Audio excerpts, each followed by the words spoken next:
Alright, here we are taking a look at a 5-100 spread limit 100 bet pot.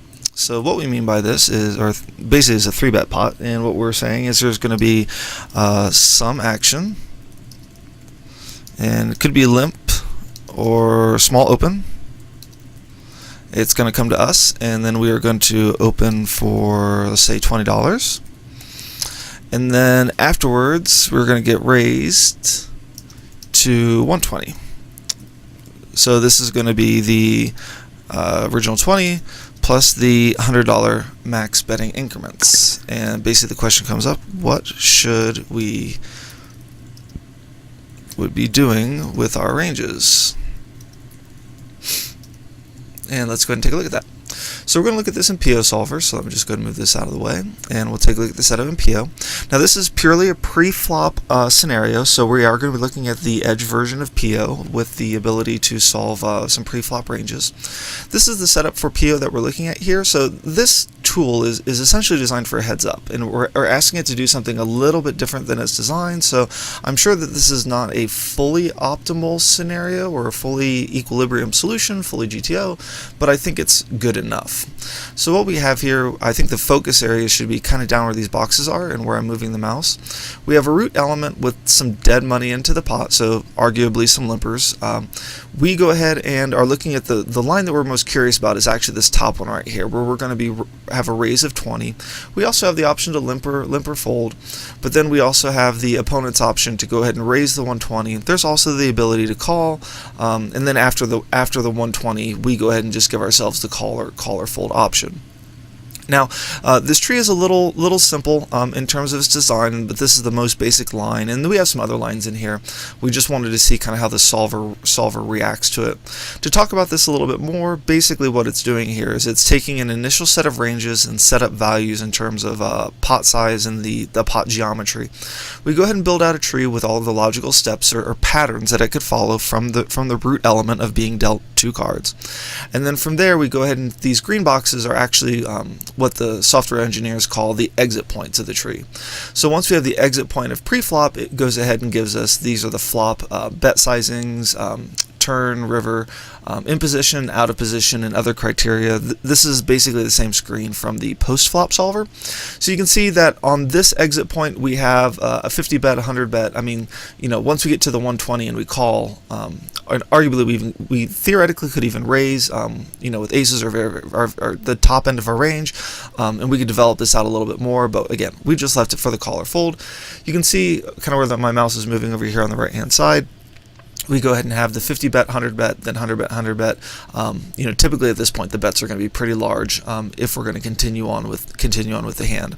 And then likewise as well too, over here we have some smaller bet sizes, and then down here in the check we have some smaller bet sizes as well too. Not elaborate because this does take up a lot of memory in the system. The computer that we're using is pretty reasonable, and I think we're getting a very reasonable kind of solution here. So now that we've taken a look at the basic setup and just kind of covered the background here, let's go ahead and take a look at the browser.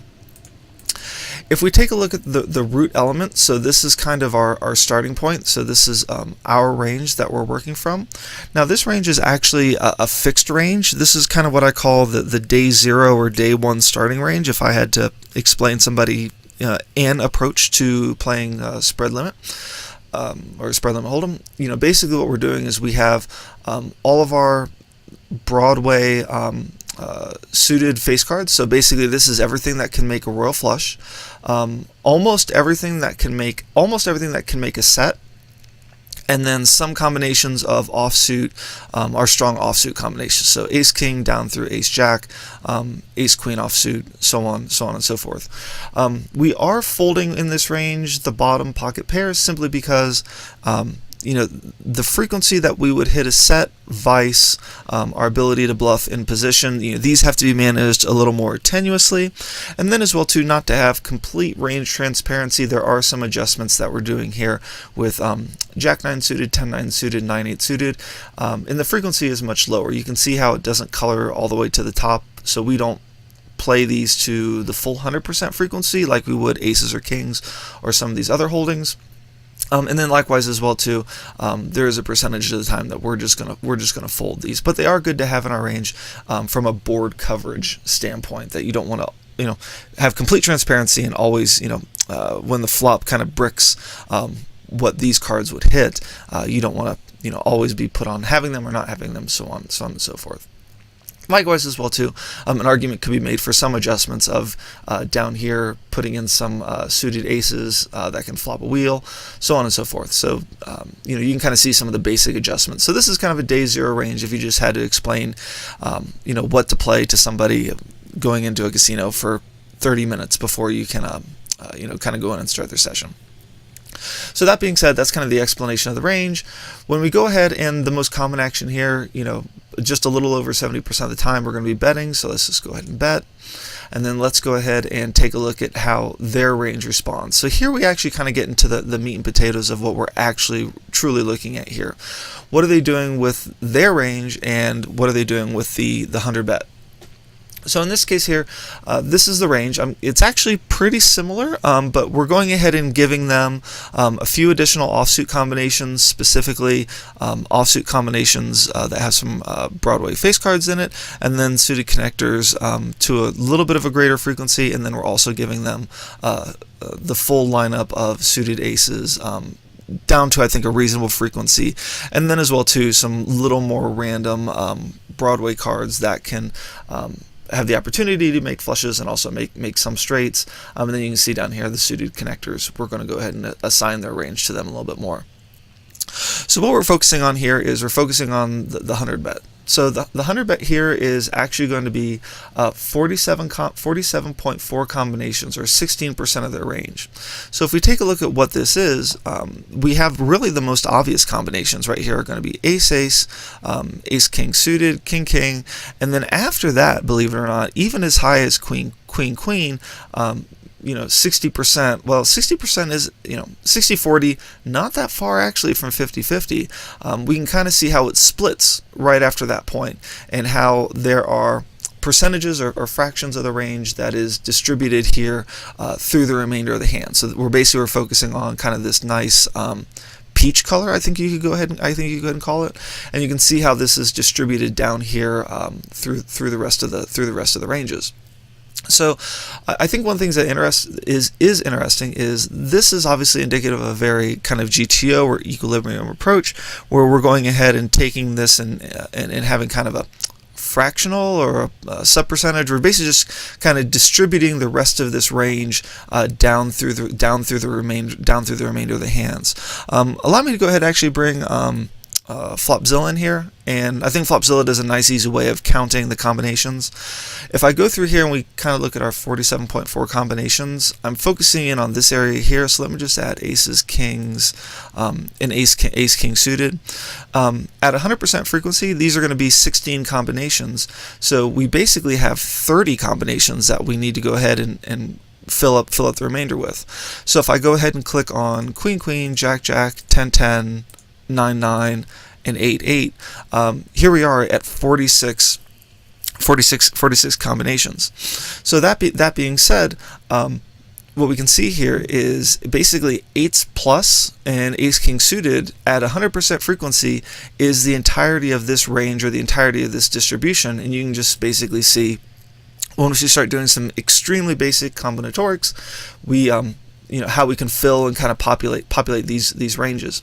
What I have here on Flopzilla actually is pretty interesting, because there is a player in the a regular player in the Black Hawk, Colorado, just outside of Denver, player that does go ahead and I believe at least aggressively uses the 100 bet preflop with I think probably a very similar range to this.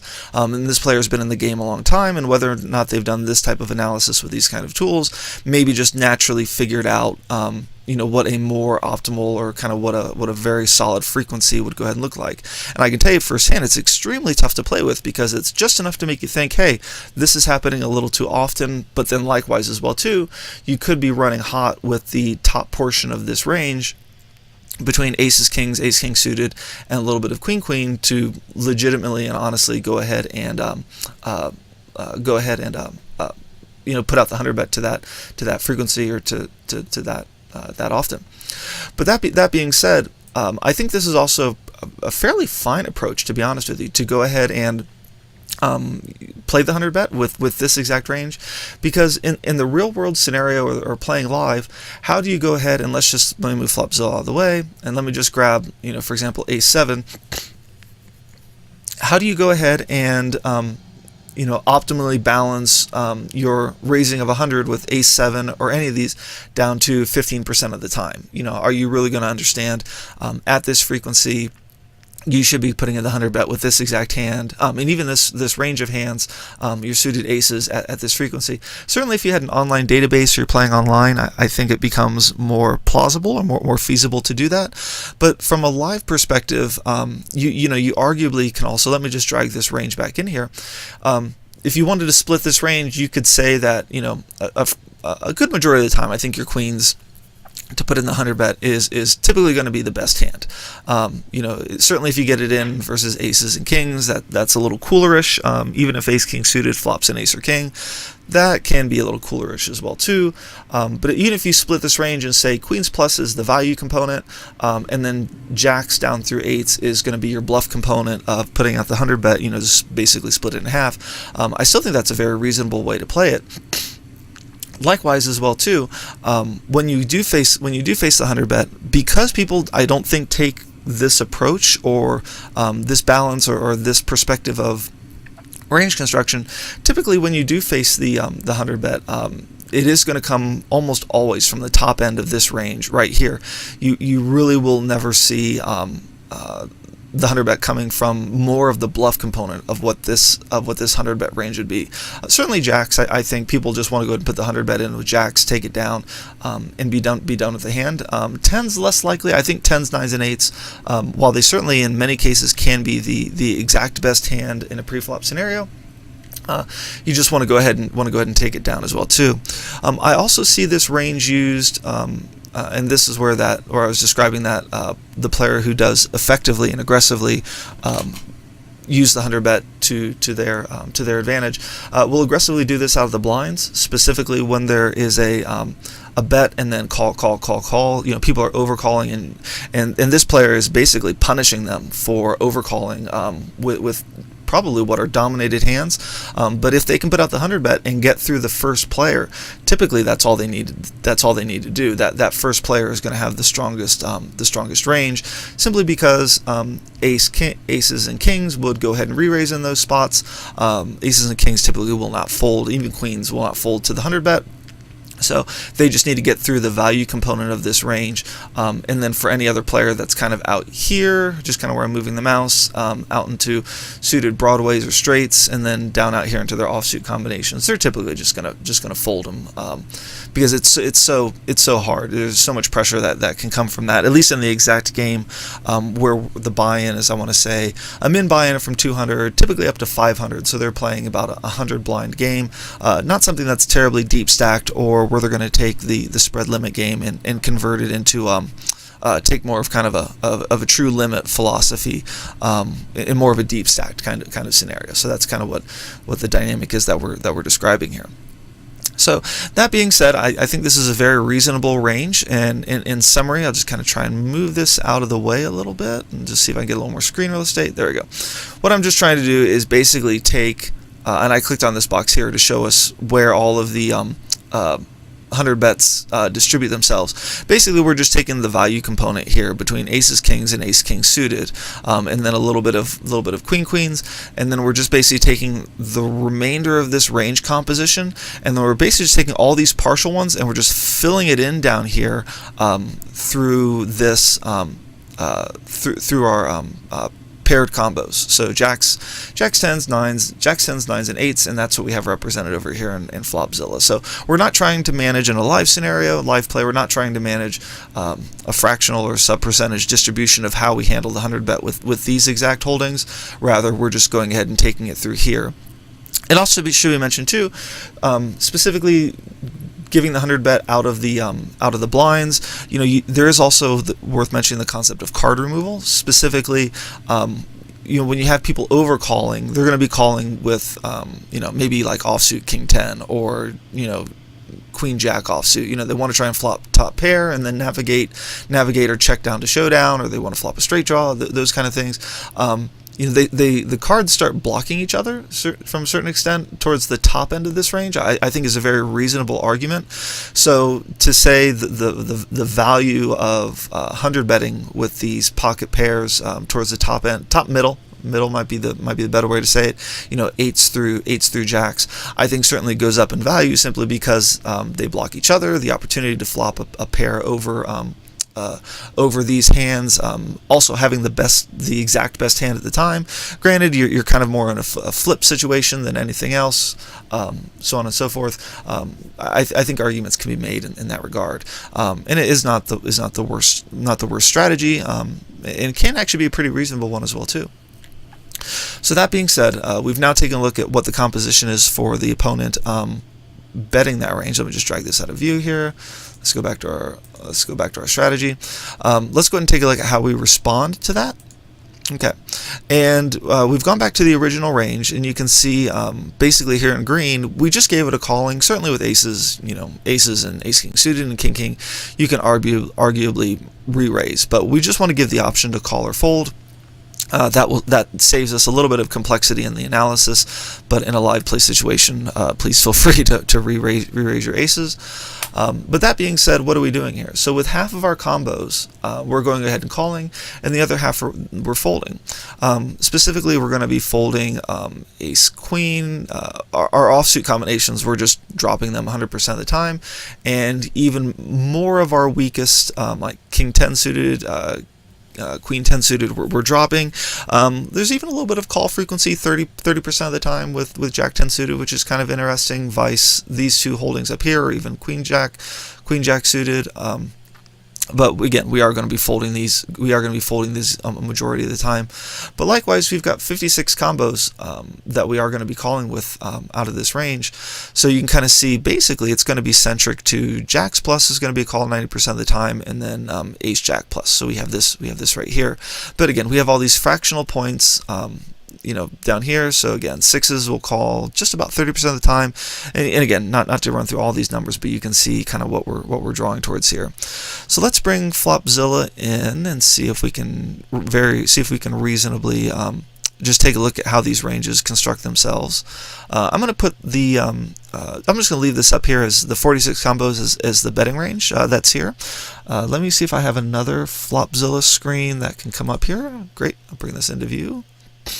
Okay, and I know I've kind of got layers on layers here, and let me bring in Holdem equity, hold EQ, and okay, pretty good. Let's make sure that all these screens will refresh. So I'm going to leave down here on the left hand side the 100 bet range that we're working with, and let's go ahead and just deconstruct this and just take a look at kind of finishing this analysis in the hold EQ and see what we get. So we've got 46 combos that are here, and that's going to be represented in range 2 down in the green. And now we have one combo of aces that is represented up here in the blue. So if we take a look at our equity win tie, we can see that just purely aces by themselves has an 80% equity position over the range that's down here. But of course that's extremely tight, so let's go ahead and start adding, and we're going to just work our way up to this 56 combos and just see here. Let's go ahead and add this. We'll add jacks, and we'll kind of use this over here as our guide. So we've got all these. Let's go ahead and add our aces, kings, ace jack, jack. What else do we want to add? Oh, king suited. Okay, so we're at 36 combos. We're about halfway there, and we have an equity advantage over this exact range here. Tens are going to be, so this is where things get a little interesting. So tens are going to call 70% of the time. Let's add tens in there. So we get, okay, we've got 42 combos, and we still have an equity advantage. Let's add ace 10. Okay, you can see as we add more combos, we start to kind of lose a little bit of that equity advantage, and we're at the same 46 combos. Nines call half the time. Okay, and you can see we're basically at even at this point. So we're at 50 and a percent versus 49 and a percent, and we're coming really close to the number of combos that we should have. So the question simply becomes, what should we be calling with? Given how the ranges are constructed here, how the equity kind of shakes itself out, I think the PO solver is absolutely correct. You're just calling in a spot where it's a little bit of a break-even scenario. So you're calling with the hands at the frequency where you can basically take on this range. You can be ahead, behind, and I think it's representative of the range that's here, given the fact that you are putting out the 100 bet against an open. The top end of this range is you're going to be your value component. The bottom end of this range, kind of where I'm moving the mouse here, is going to be the bluff component. So I think probably in this situation what I would like to do is just to maintain a range advantage. So I would probably look to do something like this. I'd probably say as weak as ace jack suited and jacks plus would go ahead and call the 100 bet in this spot, and certainly your aces and kings and arguably ace king suited can re-raise in a real world live scenario. But again, we're just looking at the setup or analysis we have in PO. Depending on the situation, I would even probably consider taking ace jack suited out of that range and just arguably calling with ace queen suited plus or jacks plus ace king suited and then ace queen suited, and you can see that we have a 20%, kind of a 60-40 or 59.094. We'll call it 60. You have a 60-40 range advantage against the 100 bet range that we have, the 100 bet range that we have over here. And I think from that point, the hands, can play pretty straightforward. You're just looking to call down. With when you make your pair, and if the action slows down, and the person slows down, you can arguably throw in an additional bet yourself. And again, this is spread limit, so you're just basically going to be betting 50, 75, 80, 100 up to the 100 cap increments at this point. Certainly flop a set, re-raise, blah blah blah, all those kinds of things. So hopefully this helps in terms of looking at the analysis and how some of the equities shake out, and hopefully this is helpful in your play. Please let me know if you have any questions or thoughts or ideas. Take care.